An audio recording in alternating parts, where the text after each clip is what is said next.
গাজার রাফায় ইসরায়েলি বিমান হামলা, ১৩ ফিলিস্তিনি নিহত। ফিলিস্তিনের গাজা উপত্যকার দক্ষিণাঞ্চলীয় মিশর সীমান্তবর্তী শহর রাফায় বিমান হামলা চালিয়েছে ইসরায়েলি বাহিনী।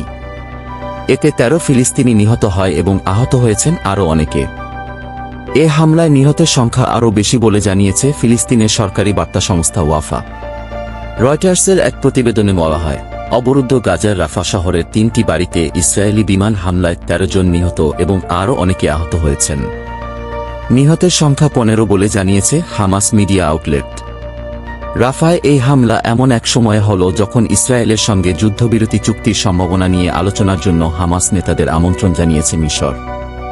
এই হামলার বিষয়ে ইসরায়েল প্রতিরক্ষা বাহিনী তাৎক্ষণিক কোনো মন্তব্য করেনি। গত বছরের ৭ অক্টোবর থেকে ইসরায়েল গাজা উপত্যকায় বিরামহীনভাবে আগ্রাসন চালিয়ে যাচ্ছে। ইসরায়েলি হামলায় সেখানকার হাসপাতাল, স্কুল, শরণার্থী শিবির, মসজিদ, গির্জাসহ হাজার হাজার ভবন ক্ষতিগ্রস্ত বা ধ্বংস হয়ে গেছে। গাজার এই ধ্বংসস্তূপ সরাতে ১৪ বছর লেগে যাবে বলা হচ্ছে। গাজার স্বাস্থ্য মন্ত্রণালয় জানিয়েছে, ইসরায়েলি হামলায় রিপোর্ট লেখা পর্যন্ত ৩৪,০০০-এরও বেশি মানুষ নিহত হয়েছেন, যাদের বেশিরভাগই নারী ও শিশু। এছাড়া আহত হয়েছেন আরও ৭৭,০০০-এর বেশি মানুষ।